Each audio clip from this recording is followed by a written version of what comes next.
वापसी पर अपने कुछ विचार साझा करना चाहती हूँ।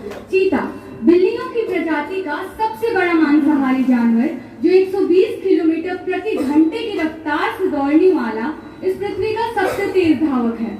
विश्व में केवल अफ्रीका और एशिया के देशों में ही चीते पाए जाते हैं। करीब एक सदी पहले 1 लाख चीते पाए जाते थे। अब अफ्रीका में केवल 8000 और एशिया के केवल ईरान देश में 50 से भी कम चीते बचे हैं। प्राचीन भारत में चीते आजाद थे, आबाद थे, परंतु बदलते समय के साथ ये विलुप्त होते गए। सन 1947 में भारत के आखिरी 3 चीतों के शिकार के बाद सन 1952 में भारत की सरकार ने चीतों को विलुप्त घोषित कर दिया। दूर दूर तक बसी बस्तियां, नगर हुए आबाद, बंद हुआ अब तो चीतों से मानव का संवाद। मनुष्य के लालच ने जंगल के सारे जीव निगल लिए और पैसे कमाकर हम समझे हम सबसे आगे निकल गए। इस पृथ्वी का सबसे तेज प्राणी भी मानव जाति के लालच का शिकार होने से नहीं बच पाया। अपनी खूबसूरत और आकर्षक खाल के लिए चीता शुरू से ही शिकारियों के लिए निशाना बना रहा।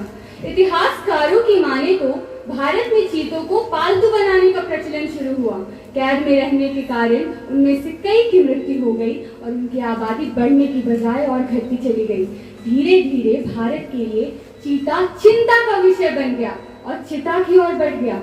जब तक इंसान की इंसानियत सोती रहेगी, तब तक जीवों की ऐसी कई प्रजातियां विलुप्त होती रहेगी। इन विलुप्त हुए चीतों को भारत में पुनः स्थापित करने के लिए सरकार ने कई कदम उठाए।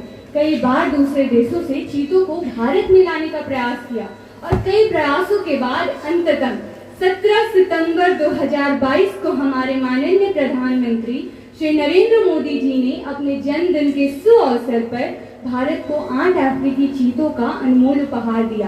करीब 70 साल इंतजार के बाद भारत में फिर चीते हुए आबाद। यह कथन सच्ची तो है कि जानवर का कोई भगवान नहीं होता, जाति नहीं होती, धर्म नहीं होता और जानवर का कोई एक देश नहीं होता। ये बोल नहीं सकते पर एहसास करते हैं। जानवर होकर भी ये हम इंसानों पर विश्वास करते हैं। आज भारत में केवल 8 चीते हैं। अगर हम इनका संरक्षण करें तो कल 800 होंगे, परसों 8000 होंगे और एक दिन 8 लाख चीते होंगे। तो क्यों ना सहेज कर रख ले हम इन चीतों को अपने आने वाले कल के लिए, अपने आने वाले अपनों के लिए, ताकि उन्हें चीतों की केवल तस्वीर देखने को ना मिले, उन्हें इस भारत की भूमि पर चीते दौड़ते और गुर्राते हुए देखने को मिले।